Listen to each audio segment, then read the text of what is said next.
यहाँहरूलाई हार्दिक स्वागत छ कार्यक्रम मेरो पालिका मेरो चासोमा। आज हामी कालीमाटी गाउँपालिकाका अध्यक्ष दानबहादुर केसीसँग कालीमाटी गाउँपालिकाको समग्र विषय र आगामी योजनाका सन्दर्भमा कुराकानी गर्नेछौँ। सबभन्दा पहिले कालीमाटी गाउँपालिकाका अध्यक्ष दानबहादुर केसीज्यूलाई म कार्यक्रममा हार्दिक स्वागत गर्दछु। अध्यक्षज्यू, यहाँलाई स्वागत छ। धन्यवाद। यहाँ नवनिर्वाचित हुनुभएको छ, दोस्रो पटक पनि जनताले यहाँलाई अनुमोदित गरेका छन्। यसका लागि यहाँलाई हाम्रो टिमको तर्फबाट हार्दिक बधाई ज्ञापन गर्न चाहन्छु। धन्यवाद।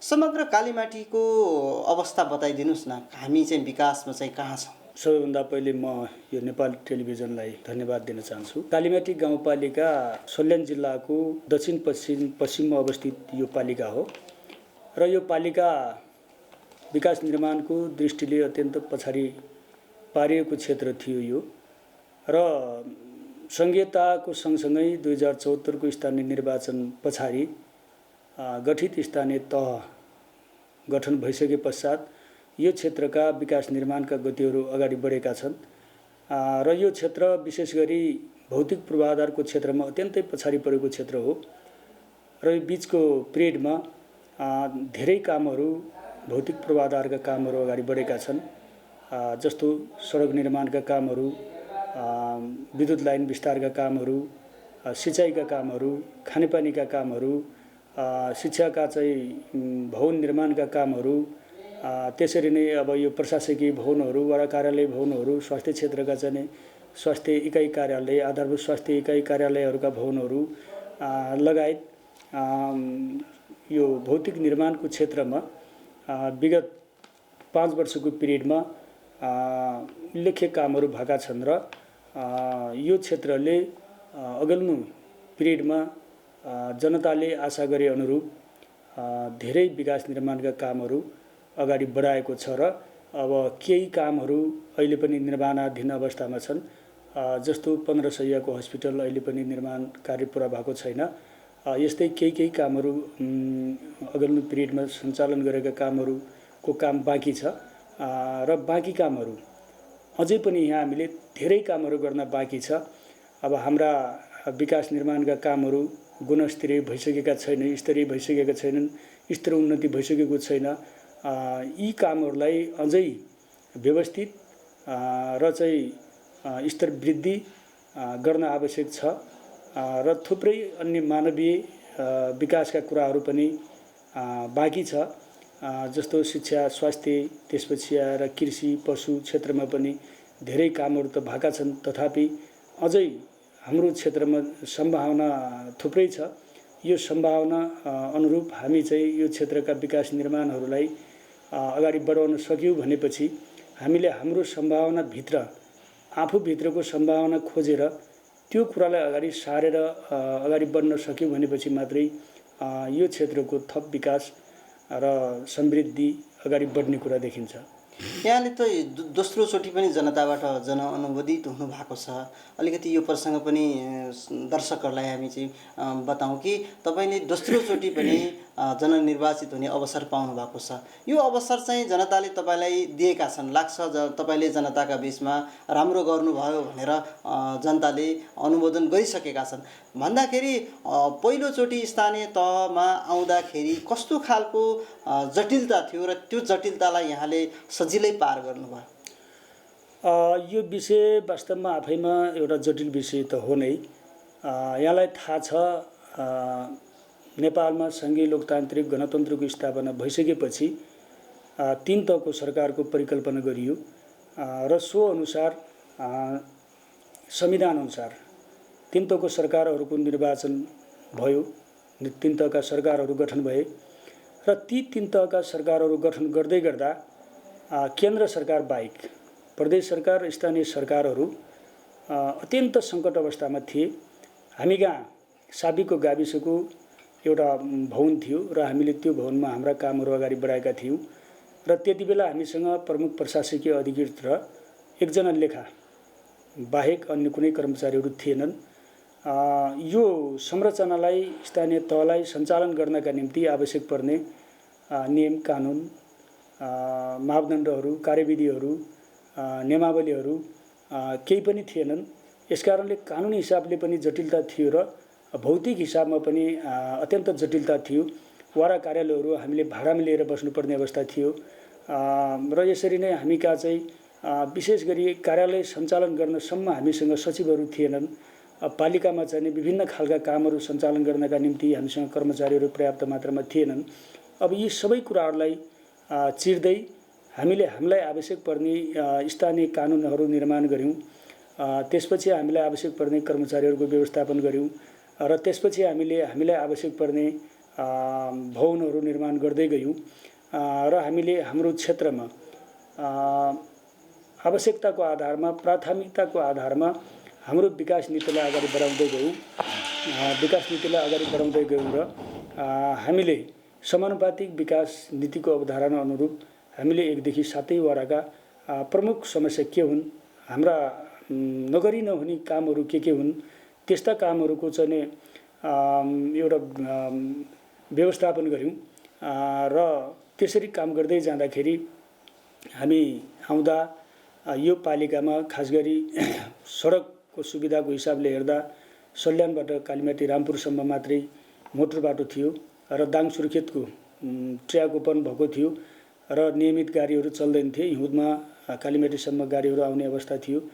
अब अहिले चाहिँ 12 महिना हामी यो बाटोहरूमा आवतजावत गर्ने अवस्थामा पुगेका छौँ। भले चाहिँ दाङ सल्यान मोटर बाटोको विषय अहिले पनि ज्यूका त्यौँ छ। यो कसरी यसो हुन गयो भन्दा केन्द्र सरकारले यो बाटो जिम्मा लिने कुरा गरिसकेपछि केन्द्र सरकारले बेला बेला बजेट पनि छुट्याउने र त्यो बजेट चाहिँ कार्यान्वयनको चरणमा नजाने, यो कारणले चाहिँ हामी स्थानीय तहबाट यो काम अगाडि बढाएनौँ। यसकारणले त्यो बाटो चाहिँ अहिले पनि जस्ताको तस्तै छ र अहिले केही कामहरू सुरु भएको छ। अहिले यो चालु वर्षमा 40 करोड रुपैयाँ विनियोजन भएर ठेक्का टेन्डर भइसकेको भन्ने सूचना हामीले पाएका छौँ र सायद यो टेन्डर गइसक्यो होला। अब यो चाहिँ कालीमाटी मात्र नभएर यो बाँकेको चपरगौरीसम्म जोड्ने सडक हो। यो यसपछिका हामीले अहिले हाम्रा सबै वडा केन्द्रहरूमा पालिका केन्द्रदेखि आवत जावत गर्ने मोटर बाटाहरू निर्माण भएका छन्। अघि मैले बताइसकेँ हाम्रा भौतिक संरचनाका विषयमा।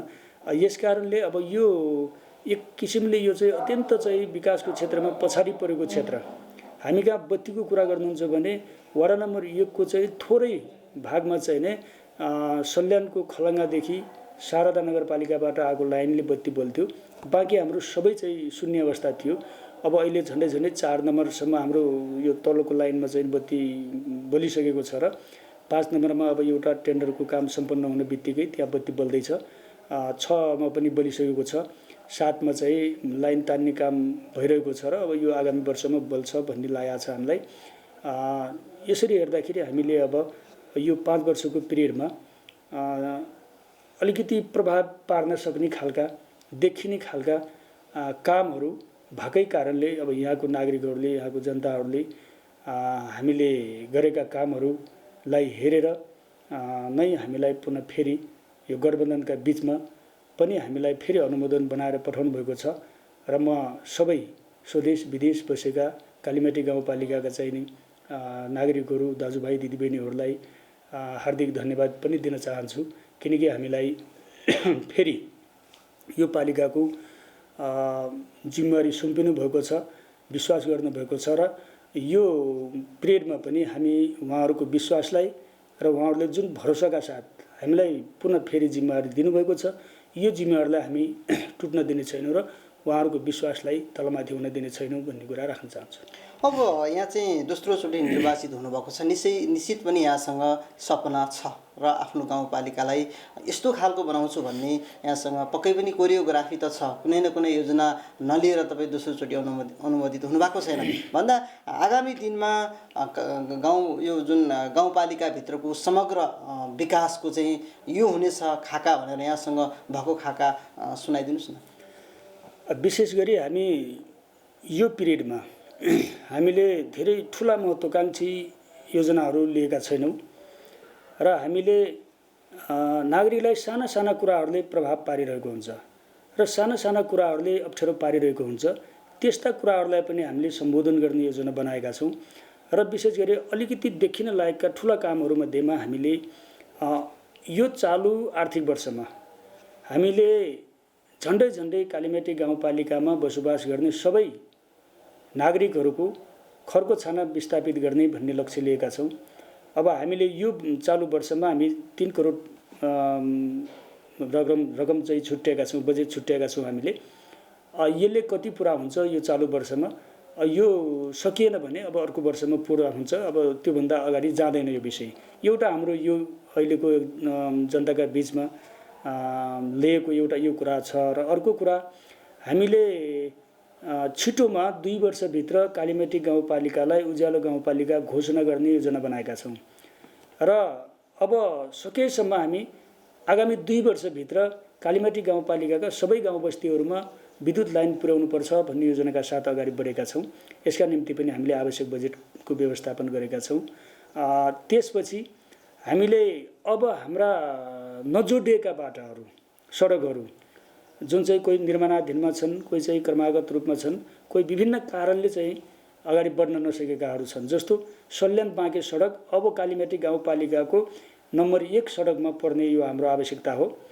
र यो सडकका विषयमा हामीले हिजोको पिरियडमा तीनै तहका जनप्रतिनिधिहरू तत्कालीन नेपाल कम्युनिस्ट पार्टी हुँदाखेरि स्थानीय तहमा म आफै अध्यक्ष थिएँ, प्रदेशमा प्रकाश ज्वाला अर्थमन्त्री पनि हुनुहुन्थ्यो, सङ्घमा चाहिँ टेकबहादुर बस्नेतजी सङ्घको प्रतिनिधि हुनुहुन्थ्यो। हामी 3 जनाले यो विषयलाई कसरी लग्ने भनेर केही गृह कार्य गरेका थियौँ।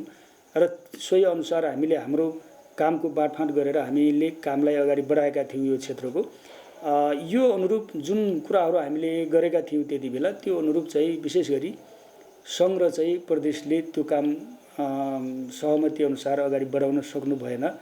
जस्तो चाहिँ बत्तीको विषयमा कुरा गर्दा 2, 3, 4, 5 यो चाहिँ पालिकाले बाल्ने, अनि 6 र 7 चाहिँ नै के अरे 7 चाहिँ प्रदेशले, अब 1 को तल्लो बेल्ट पालिका र 1 को माथिल्लो बेल्ट र 6 नम्बर चाहिँ सङ्घले बाल्ने भनेर हामीले जिम्मेवारी बाँडफाँड गरेर त्यो किसिमले बजेट हाल्ने योजना बनाइसकेपछि अब झन्डै सङ्घले पनि बत्ती 6 नम्बरमा बाल्यो, हामीले पनि बाल्यो, स्थानीय तहले पनि हाम्रो टार्गेट पोइन्ट अनुसार। अब प्रदेशले काम त भइरहेछ है, फेरि काम नभए होइन, काम भइरहेछ, बत्ती बल्न सकेका छैन र आगामी वर्षमा त्यहाँ पनि बत्ती बल्छ, काम चाहिँ एकदम तीव्र रूपमा अगाडि बढेको छ। त्यही सन्दर्भमा चाहिँ नै हामीले यो बाँके सल्यान सडकको विषयमा अलि विशेष गरी सङ्घको जिम्मामा यो कुराहरू राखेका थियौँ। र टेकबहादुरजीले पनि तपाईँहरू यो लाइनमा चाहिँ बजेट हाल्दै नहाल्नुहोस्, यसको जिम्मा चाहिँ मेरो भयो भनेर कुरा गर्नुभएको थियो। र बजेट पनि छुट्टियो।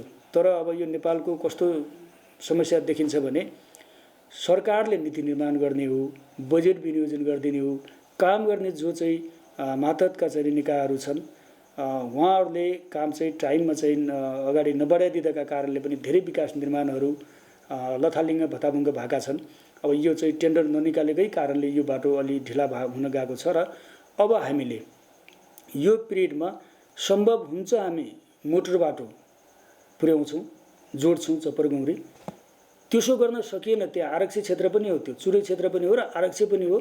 आरक्षीको कारणले पनि विभिन्न अवरोधहरू छन्। अघिल्लो सालमा हामीले 1.5 करोड के अरे 1 करोड पैसा बजेट छुट्याएका थियौँ। त्यो 1 करोडको बजेट काम गर्न पाइएन, किनकि अब त्यो आरक्षीभित्र अब नेपाल सरकारको अनुमति चाहिने। यसकारणले EIE पूर्वाधार कार्यालयले 2 वर्ष पहिला गरेको हो, हालसम्म चाहिँ उसको रिपोर्ट तयार भएको छैन भन्छ उसलाई बुझ्दाखेरि। त्यो EIE को रिपोर्ट तयार नहुँदासम्म अब केन्द्र सरकारसँग अनुमतिका निम्ति जाने आधार बन्दैन। अब यो कारणले पनि अलिकति चाहिँ त्यहाँको काममा ढिलाइ भएको छ। र केन्द्र सरकारले मन्त्री परिषदले निर्णय गरेर अनुमति दिने वातावरणका निम्ति पनि हामी अब पहल गर्छौँ। त्यसो भएन भने पनि हामी रोजगारको पैसा लगाएर मान्छेद्वारा पहिले सानो ट्र्याक ओपन गरिसकेपछि बाँकी चाहिँ अर्को वातावरण बन्छ। यसरी पनि हामी त्यो बाटो जोड्ने योजनामा छौँ। र अब सम्भव भएसम्म हाम्रो अबको टार्गेट पोइन्ट भनेको सल्यानदेखि बाँके जोड्ने सडकमा हाम्रो ध्यान केन्द्रित भएको छ। र हामीले सङ्घ प्रदेशलाई पनि यही तरिकाले हाम्रा कुराहरू अगाडि बढाउने योजना बनाएका छौँ। अनि तेस्रो कुरा के हो त भन्दाखेरि हामी कहाँ चाहिँ शिक्षा र स्वास्थ्यको विषय पनि एउटा जटिल विषय छ। अब हामी आउँदाखेरि 4वटा स्वास्थ्य संस्थाहरू थिए। अहिले हामी आइसकेपछि हामीले अघिल्लो पिरियडमा 6वटा नयाँ स्वास्थ्य केन्द्रहरू थप गरेर 10वटा स्वास्थ्य केन्द्रहरू छन्। यी स्वास्थ्य केन्द्रहरूलाई अझै थप व्यवस्थित गर्ने र यो 15 शय्याको हस्पिटलको काम छिटोभन्दा छिटो सम्पन्न गरेर यो 15 शय्याको हस्पिटलबाट जुन डेलिभरी हुन्छ त्यसका निम्ति आवश्यक पहल अगाडि बढाउने र स्वास्थ्यको क्षेत्रमा यो काम अगाडि बढायो भनेपछि यो क्षेत्रको निम्ति एउटा ठुलै उपलब्धि हुन्छ भन्ने हामीलाई लागेको छ र त्यो तरिकाले हामीले अगाडि बढ्ने योजना बनाएका छौँ। अब यो कालीमाटी गाउँपालिका भौगोलिक हिसाबले पनि ठुलो भएको र काम गर्नलाई पनि केही असहजता आएको देखिन्छ। तपाईँले भनिरहेका कुराहरू जुन छन् नि विकास पूर्वाधारहरूका कुरा, यो भौगोलिक जटिलताले पनि कहीँ त्यस्तो समस्या ल्याएको छ? एकदम। अब यो वास्तवमा कस्तो छ भन्नुहुन्छ भने अब तपाईँलाई म एउटा उदाहरण दिन्छु। विद्युत लाइन विस्तार गर्ने कुरा 1 नम्बर वडामा हामीले शारदा नगरपालिकाबाट ल्यायौँ। 2 देखि 4 नम्बर 5 नम्बरको तल्लो भेगसम्म हामीले दाङको लाइन ल्याइरहेका छौँ। माथिल्लो बेल्दा 5 को सुर्खेतको चाहिँ नि गैरी बजारको लाइन जोड्दैछौँ। अनि त्यसपछि 6 नम्बरमा सुर्खेतबाटै चाहिँ नि यो मेलकुनाबाट गएको लाइन जोडेका छौँ। अनि 7 नम्बरमा चाहिँ नि हामीले बर्दियाको लाइन ल्याइरहेका छौँ। यसकारणले हामीले हाम्रा विकास निर्माण गर्दाखेरि दाङ, सुर्खेत, सल्यान र बाँके अनि बर्दिया यी 4-5 जिल्लासँग कतै कोर्डिनेसन गर्नुपर्ने, कतै चाहिँ नि समन्वय गर्नुपर्ने विभिन्न किसिमका चाहिँ नि कानुनी झमेलाहरू, व्यावहारिक झमेलाहरू, सामाजिक झमेलाहरू, अप्ठ्याराहरू छन्। तर पनि हामीले अब यी कुराहरूलाई व्यवस्थित गर्दै अगाडि गइरहेका छौँ। विशेष गरी अब हाम्रो अझै पूर्वाधारको क्षेत्रमा यो क्षेत्रमा अझै धेरै काम गर्न बाँकी छ। किनकि यो क्षेत्र भन्नुहुन्छ भने त एक किसिमले यो नयाँ मुलुक जस्तो क्षेत्र हो के। अघि कस्तो भइदियो भने यो कुनै बेला सुर्खेत यो यहाँको जग्गा जमिनहरू सुर्खेतबाट नापिएको छ। अनि त्यसपछि बिचमा बाँके जिल्ला थियो यो। अनि 40 सालमा मरिचमान प्रधानमन्त्री भएको बेला हो कि जस्तो लाग्छ मलाई। त्यति बेला मात्रै यो सल्यान आयो। यो सल्यानमा जोडिसकेपछि पछिल्लो चाहिँ नै जो नयाँ राजनीतिक गतिविधिहरू वा विकास निर्माणका गतिविधिहरू सल्यानतिरबाट जोडिएको हो यो क्षेत्र। सल्यानमा हाम्रो पहुँच कस्तो थियो त भन्दाखेरि खास सल्यानीहरूले यी त पछाडि आएका हुन् भन्ने तरिकाको अलिकति त्यो खालको सोच।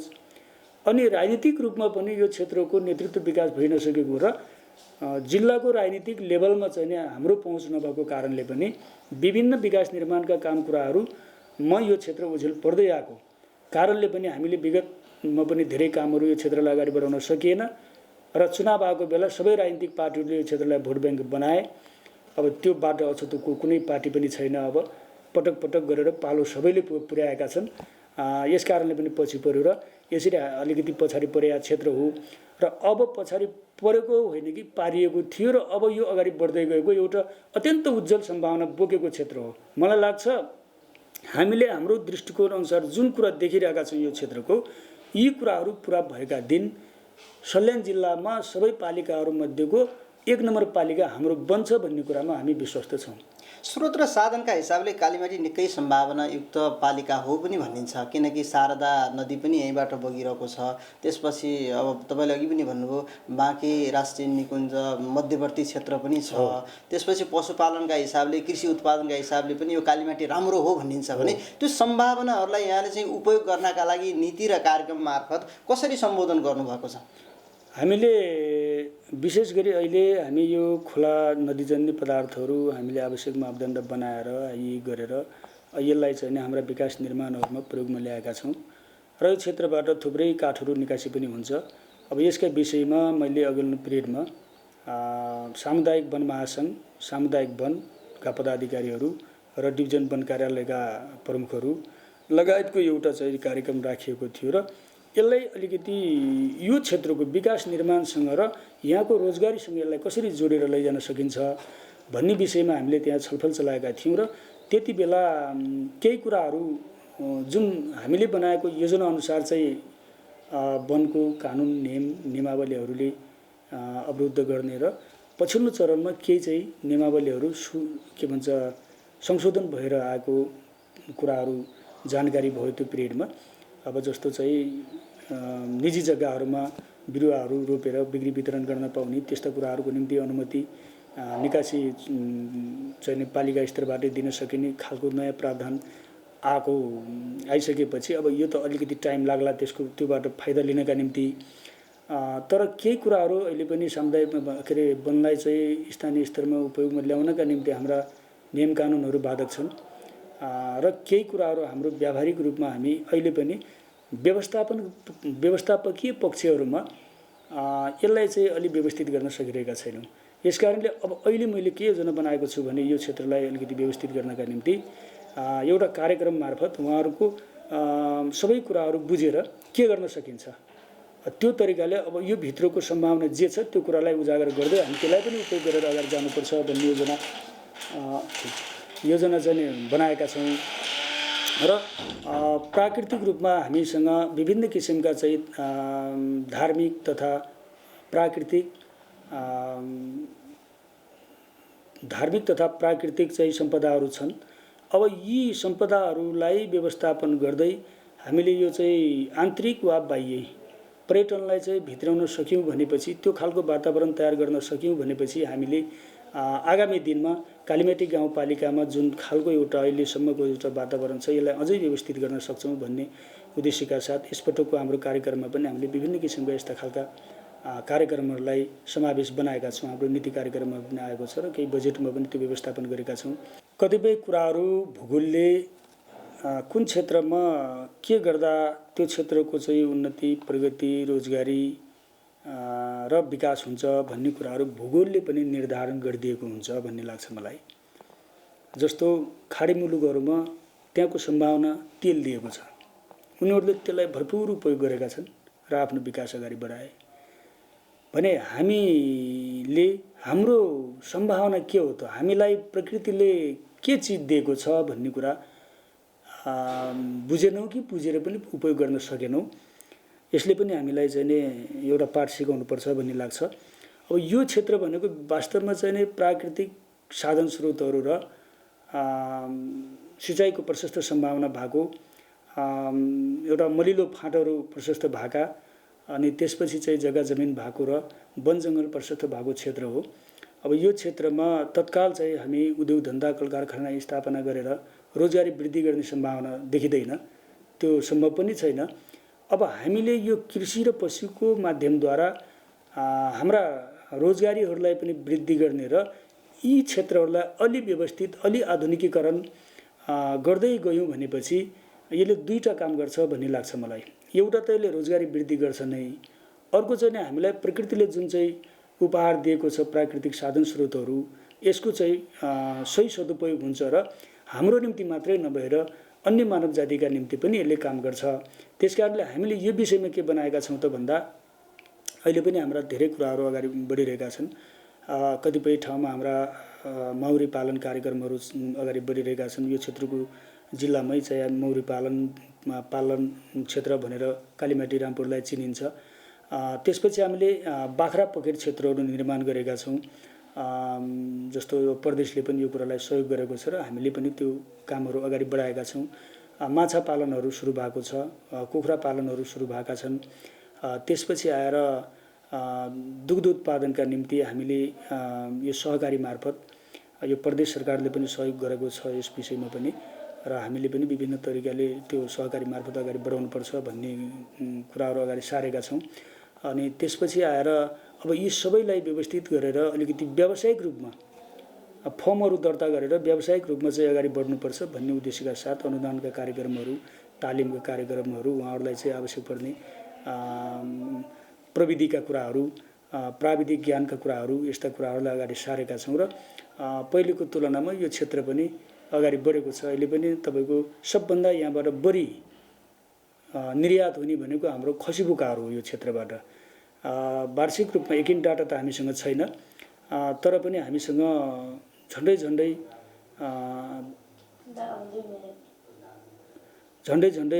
5-7 करोडको चाहिँ खसी बोका मात्रै वार्षिक रूपमा बिक्री हुन्छ होला भन्ने लागेको छ हामीलाई। त्यसपछि यो बाहेक कृषि क्षेत्रमा पनि विभिन्न किसिमका हाम्रा सम्भावना छन्। अहिले पनि हाम्रो चैते धान तपाईँको चाहिँ दमदुवाली क्षेत्र जुम्खोला क्षेत्रतिर हाम्रो अब काटेर स्याहारी सक्नुभयो। अब चाहिँ अहिले धान रोपाइ मचिएको छ, त्यो चैते धान ढल्याएर। अनि त्यसपछि हाम्रा सबभन्दा तराईको फाँटमा तराईको सतह र उच्च हिमाली सतह पनि हाम्रो यो पालिकामा पाइन्छ। सबभन्दा चाहिँ हाम्रो समतल क्षेत्र हाम्रो घुइयाबारी एरिया देखि लिएर हाम्रो निगालचुलासँग जोडिएको क्षेत्र पनि हामीसँग छ। यसकारणले हामीसँग जडीबुटीको पनि सम्भावना छ। त्यसपछि आएर नगदी बालीमा अदुवा अनि बेसार, टिमुर, दालचिनीहरू यस्ता जडीबुटीहरू पनि पर्याप्त मात्रामा पाइन्छ र यी कार्यक्रमहरू पनि हामीले पकेटहरू निर्माण गरी विभिन्न वाडाहरूमा यस्ता कार्यक्रम पनि अगाडि बढाएका छौँ। फलफुल खेतीहरूलाई पनि हामीले सिजनल र अफ सिजनलहरू गरेर सबै वाडामा कहाँ के चाहिँ हुनसक्छ भनेर यस्ता कुराहरू पनि अगाडि बढाएका छौँ फलफुलको खेतीहरूलाई पनि। र आगामी दिनहरूमा हामीले यो अलिकति यो वितरणमुखी प्रणाली जुन छ राज्यको, यो पोलिसी हामीले मात्रै यहाँ चाहेर पनि त्यो त्यति देखिँदैन। यो अलिकति वितरणमुखी प्रणालीलाई केन्द्र सरकारदेखि नै अलिकति नीतिगत रूपमा चाहिँ फेरबदल ल्याएर परिणाममुखी योजना बनाउने र त्यो तरिकाले खर्च गर्ने तरिका चाहिँ ल्याइदियो भनेपछि अलिक ठिक हुन्थ्यो भन्ने लाग्छ। त्यस्तो देखिँदैन। तर पनि हामीले अलिकति यो पुरानो तरिकाले हुँदैन भनेर जस्तो विभिन्न किसिमका कार्यक्रमहरू हामीले अगाडि सारेका छौँ। निश्चित क्षेत्रमा मान्छेले अलिक धेरै बरु लगानी बढाओस्, त्यसको कति पर्सेन्ट हो हामीले जस्तो हामीले त 50% भनेका छौँ। पालिकाले 50% तपाईँहरूले गर्ने खर्चको 50% पालिकाले चाहिँ अनुदानको व्यवस्था गर्छ। तपाईँहरूले चाहिँ जस्तो कुनै तरकारी खेती गर्नुहुन्छ वा चाहिँ फलफुल खेती गर्नुहुन्छ वा चाहिँ अन्य नगदी बाली खेती गर्नुहुन्छ, त्यसको 50% हामीले अनुदानको व्यवस्था गर्छौँ, प्रविधिको व्यवस्था गर्छौँ। तर व्यक्तिगत रूपमा वा फर्मको हिसाबले, सहकारी हिसाबले सामूहिक रूपमा गर्नेहरूलाई प्राथमिकता दिने र यो हाम्रो परम्परागत खेती प्रणाली जुन छ यसलाई चाहिँ बिस्तारै चाहिँ घटाउँदै अब अलिकति आधुनिकीकरणतिर लाग्नुपर्छ भन्ने कुराहरू यो चालु वर्षमा हामीले अगाडि सारेका छौँ। अब यो आर्थिक वर्षमा हेरौँ त्यसको परिणाम के आउँछ। यसरी हामी अगाडि बढ्न खोजिरहेका छौँ कृषि क्षेत्रमा। तपाईँ यति बेला मेरो पालिका मेरो चासो कार्यक्रम सुनिरहनु भएको छ। आज हामीले कालीमाटी गाउँपालिकाको सम्भावना चुनौतीका सन्दर्भमा नवनिर्वाचित अध्यक्ष दानबहादुर केसीसँग कुराकानी गऱ्यौँ। कार्यक्रममा यहाँले समय दिनुभयो यसका लागि धेरै धेरै धन्यवाद। धन्यवाद। यतिन्जेल कार्यक्रम सुनिदिनु भयो, हेरिदिनु भयो, तपाईँ सबैलाई धन्यवाद दिँदै म प्रत्येक इच्छुक बिदा चाहन्छु। नमस्कार।